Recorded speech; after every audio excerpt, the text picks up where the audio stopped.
Nick, being on the IVAT board, I'm sure you're somewhat familiar with this, as it may have been talked about in an FFA or an IVAT board meeting. And Kevin, I know we've talked about this a little bit at FCAE staff meetings. So I think I'm going to look and see what John has pulled up on the computer screen.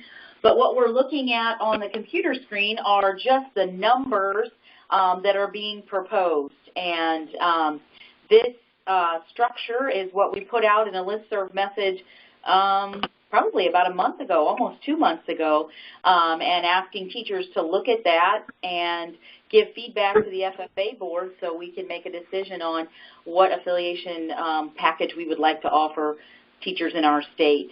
The other document that John has pulled up is from National FFA. One of the questions we asked National FFA when we were out at National Ag Ed in-service is what states do not participate in the affiliation program. And this is a list of those 10 states, one being Illinois, that do not use affiliation structure.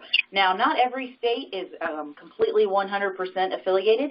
Many states, like our friends in Wisconsin, will do optional. So chapters who would like to use affiliation package can, and those who do not have to. And that's what we would like to do in Illinois, is just at least provide the option to our chapters so that they have that choice. And so the packages that we put out in that listserv message give you 2 different options that we could take advantage of, and those 2 options we hope is the best guess or best estimate of what dues have been for these chapters in previous years and what it would look like if we incorporated an affiliation fee structure.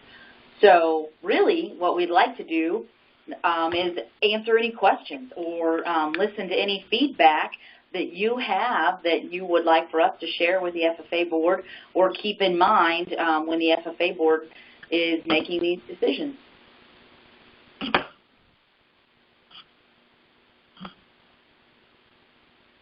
Nick, do you have any specific questions or concerns when you look at either affiliation option?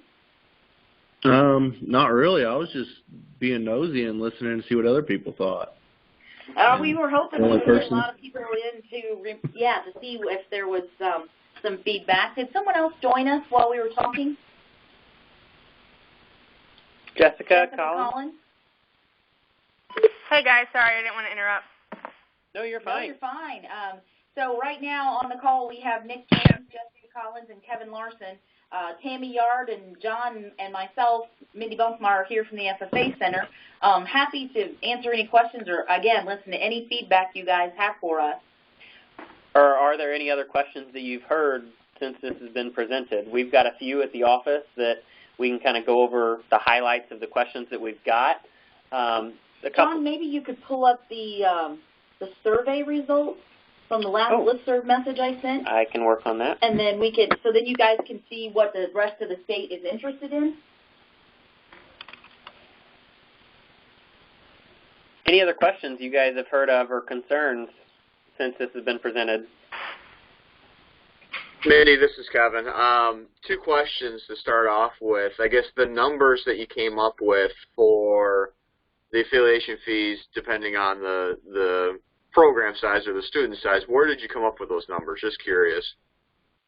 Most of the numbers on the structure were pulled from the National FFA affiliation structure.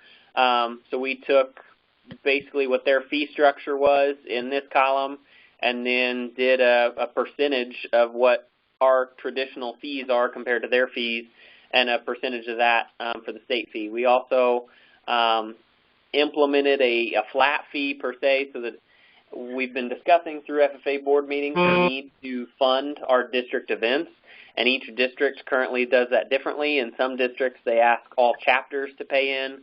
Other districts, they ask a section to pay in a flat fee. But the districts do require some funds to run public speaking, parliamentary procedure, and some of their other district events that they hold. And so this is a way that as we move forward with our membership fees, we could try and do something consistent between the districts to fund those for them. But otherwise, it was just based on the national FFA structure. We also looked at Indiana, Wisconsin, a few others, but most of them, as far as we could tell, were based off of the national structure. Sure. Okay. Then the second question I had with the AET cost there to the right side, is that say the 1 to 40 or the 41 to 120, is that the number of FFA members or the number of agriculture students that you have? Number of ag ed students. Okay, and that's the total program. And that's the cost per year for the entire program. But for the 2017-2018 school year, and so some of these numbers don't match up exactly to what's on their website now, but they gave us those numbers basically as a bid for the fall. And so on the AET front, we are presented with 3 different options from AET.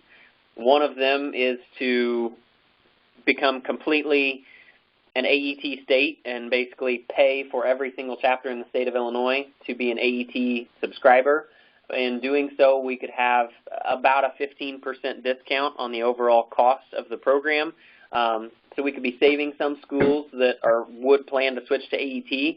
The concerns that we've heard there is not all schools really want to switch to AET, and even some schools just don't do record books in general. And so how do we handle the cost for those schools? Because we are not allowed to pick and choose who we turn on, really. For AET, we have to either go as a full state for the discount, or the other option that we have is to let each chapter sign on and have their own subscription.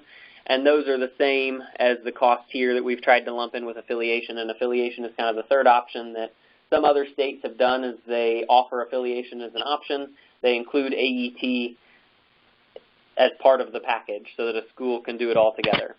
A few of the things that we've heard and talked about is whether or not incentive funding grant money can be used for an AET subscription.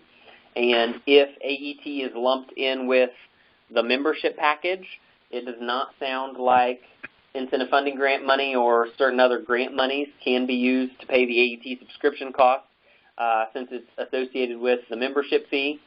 So in that sense, there's been a few people that have asked that it be kept separate. And others, it's a convenience factor, nice to have the two together. Also offers kind of an incentive or a bonus for signing up for Affiliation to be able to get on with AET as well. Okay, thank you, John. I got a question, John or Mindy. Is this going to increase the amount of revenue for dues or decrease the revenue, or do you not know?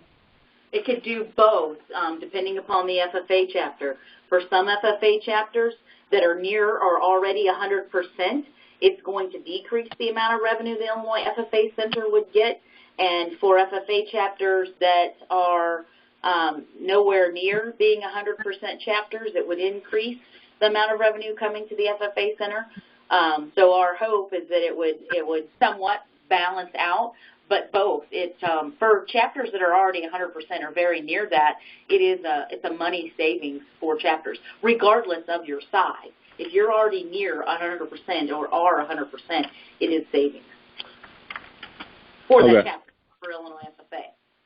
And so we have calculated basically if every chapter in the state of Illinois were to pick the cheapest option out of options 1 and 2, how would that affect the overall Illinois FFA budget?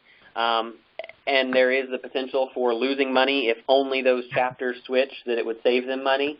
And then there's a certain threshold that we have to hit to break even.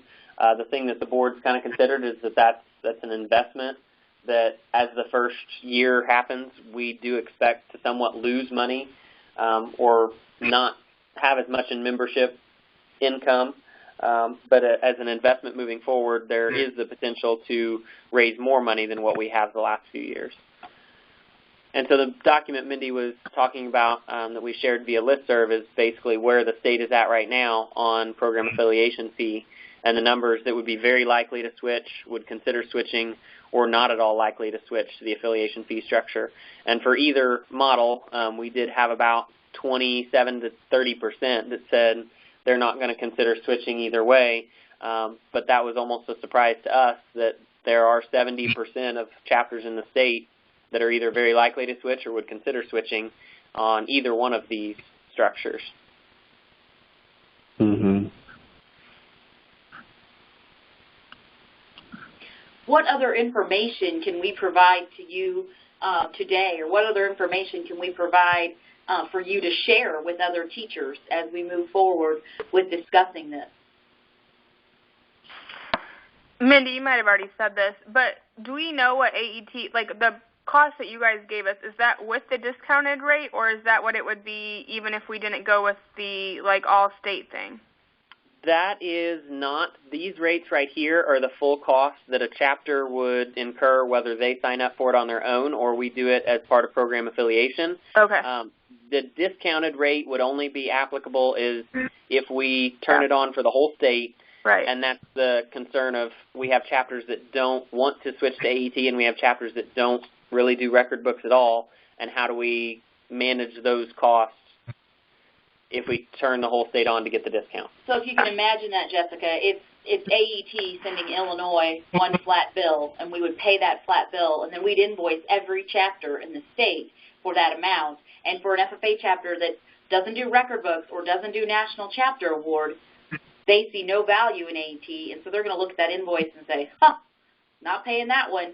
And right. We have no way to really make them pay, and we don't want to ruffle feathers or burn bridges with any FFA chapters and force them to use AET, even though we know it has value, even to chapters that don't do record books or even national chapter. It does have a resume builder. It has a career tracker. There are some pieces to AET that can be helpful to every teacher, regardless of whether you use record books or national chapter award. Right. But every chapter who's doing record books and national chapter award, there's great value in having AET subscription paid for by the state. Because we could get the reduced rate and you would have to pay less, and we would invoice you for that, and it would just be a done deal. But because there's too many chapters that don't, we're just not confident in moving that way. Okay.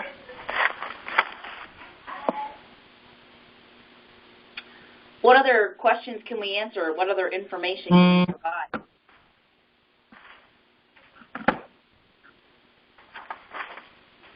I will be honest, I was hoping for a few more participants in the webinar just so we could get the feedback and those questions that I know are out there.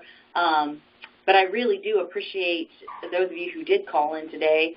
Nick, Jessica, Kevin, thank you very much for calling in. I don't want to take up more of your time than we need to. So FFA Board is making a decision on this next month? It's going to be discussed at their next board meeting. We've kind of got some scheduling confirmations out with the board as to when their board meeting will be, but the goal is to get it discussed and hopefully finalized at the next board meeting. Okay. And I do know that they would like to talk about this at IVAT conference. I was just going to say that. So what I anticipate is that they will have a plan of action or proposal that they'd like to present to the ag teachers in the state. And if we get a general consensus from IVAT, then that's the plan we'll put into place and move forward with it as early as this fall. Okay. So that's the hot topic for town halls or whatever we decide to do on that route. I would hope so. Okay. I would hope that it's a hotter topic than state convention. Webinar. Yeah. I got one question, and maybe I missed this in an email, but I'm looking at option 1 and option 2, and for me personally or our chapter, it's like, a $400 or $500 difference. Why is that? AET is an option 2. Yeah. Yes. But option 2 is cheaper, is the cheaper one of the two. Oh. Like, unless I'm not looking at this right. Like option 1, I'm like $1,655. Option 2 might not be $400, but I'm at $1,375, so $300.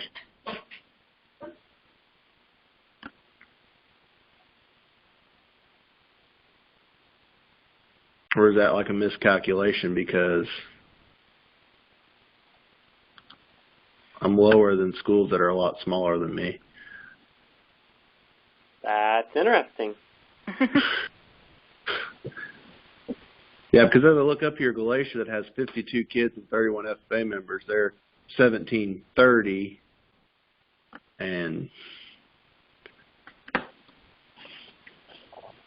or I'm like one of the biggest schools in the district as far as ag ed kids go.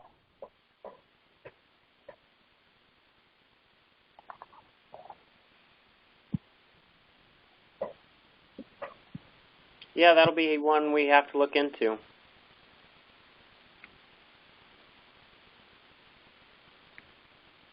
So I'm just curious.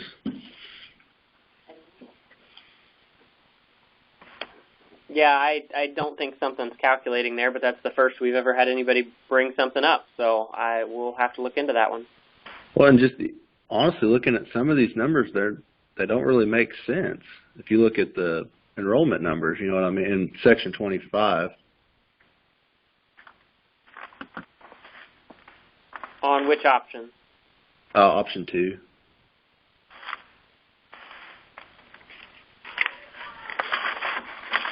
Yeah, because with 165 students,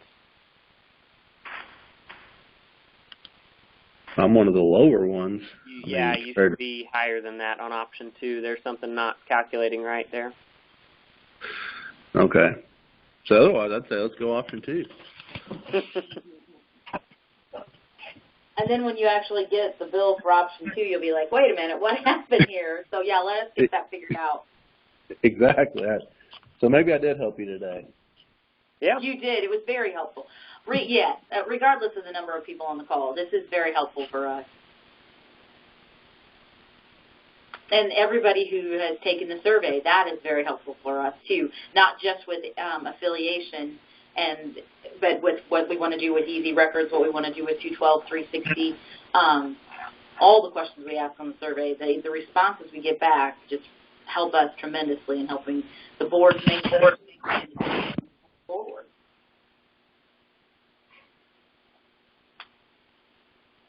Kevin, Mindy, I have a question for you, not related to affiliation fees so much as AET. Sure. Are we going to have like some kind of workshop or something for AET this summer or something? We were just realizing, and I talked to some section teachers today at dairy judging, we're having a lot of questions and concerns about jumping years or, closing one book, starting a new book in AET. And, I can email them and, get tips, but if we had some kind of workshop so we know, because now that proficiencies are over, everyone's kind of switching gears to start New Year books, and there was a lot of questions raised. So didn't know if there was something we could do related to that in the near future. I believe FCAE has been looking at doing a multiple day workshop, but again, I think that's, Kevin, have you heard any more on that? And I think we're not really sure what we're doing professional development-wise with the whole funding thing. So if we can do it free, yeah. Yeah, that's our struggle right now, is not having the funding source for it. And otherwise, we've been trying to offer it at 212 conferences and other places. And that was not a problem, but there was things that were said at 212 North that were never said at 212 in Bloomington. And so, like, as somebody who didn't go north, but is hearing things from people that went to North, I'm now like in a panic that maybe I didn't start books off for the new year right or didn't do things right, and I would have never known that had I not just had a conversation with another teacher. Because it's not like Easy Records where you do a record book for the, you don't have to close out of all the books. And as I'm starting new books, what books need to be put inactive and started from scratch and what books can continue, I guess, is kind of the question that a lot of people are having. And I personally would like to know as we get started in the new year. Hey, Jessica, I can maybe help you with that. Okay. And I don't need to take up this conference call to do it, but just curious about that. The general answer we got is unless it's like, say you buy show pigs in April, you feed them out, you show them at the county fair, and you sell them, it never ends. Does that make sense? Like if the kids, pretty much any placement book, I don't think you would start a new book. It just continuously run. Like, I just have a production kid who raises crops, and someone told me that at 212 North, they were told that really it doesn't run by calendar year, it runs by, like, growing season or year. So if I have a kid who harvested corn in October and then put on anhydrous in November for this year's crop, that really should go in a new book. And all of AET is a continuous book, so that's the big philosophy shift from. Well, but they tell us if it's a production book, like the show pigs or a show steer, that you stop it and then start over. Well, you sell it. Basically, it stops itself when the animal's sold, and you can make it inactive and start another, or you just continue on when you purchase new. Like from what everything. Well, and I shouldn't speak of what you heard in Bloomington or what you heard in North, but from the conversations that I've been in with AET and the workshops they've done, is that once a project starts, until you are no longer doing that project, it is a continuous project. Okay. So if you get out of the pig business completely, then you close out the book. Okay. But our hope is to, yes, provide continuous professional development, too, about AET to get, I think it's, as you said, after everybody's completed proficiency season, there's somewhat of a better understanding, but that opens up more questions as well. And so we do know that more training is people are hungry for more training, I guess. Right. Or even if we could do, I don't know, some kind of like conference call or webinar just on that. I mean, I would definitely be interested in that. I don't want to get to, January of next year and realize, oh crap, I didn't do that like that. And some of the answers that we get from AET are how you do it right in AET, but is that how we are going to do it in Illinois? As far as, I have a dairy girl who AET says it should be in 3 different record books, so to speak, but is that how it's going to be when we judge its proficiencies? Are they going to know to look at all 3 record books as one area? Yeah, and so that's the hope, is that the FFA board, now that we've gone through a single cycle of judging, that we can have that feedback and discuss it at their next board meeting. Our issue has been, it's been difficult to discuss a lot of these things until we've actually seen what a cycle of record book judging is going to look like. No, and I totally understand that. And it's so hard because it just depends on area to area. But I just, as a teacher, like if I get one answer from AET and another answer from, another teacher in the state, how am I going to know what's right or wrong come next January? And I think one of the things that FFA board and the SAE committee both need to work on is AET best practices. Yeah, I totally agree. And policies. And so that has to take place, again, like John said, now that we've completed a year, yeah. Yep. And so, and then we have to bring the SAE committee together and the FFA board together and put together the best practices. And I don't know if we'll call it best practices, if we'll call it policies. I'm not exactly sure how we will put all that piece together, but that'll be part of the advisor's guide when it's all said and done. Perfect. I think the other thing to think about is when would be best to do, because to me that could be an FFA Center chat, but is it best in September of next year? Is it best in October, November? You definitely want to have it before January. Yeah. But when is it best to do that workshop? Right. Where we were getting those questions only. Well, and that's, like my dairy girl's a freshman, so if we're just starting books, I don't want to do it one way and then it be the wrong way and have to redo a whole record book. So personally, the sooner the better, but I know that's, they have to get together and meet and talk through all of that, so. Yeah. Any other thoughts, comments, or questions?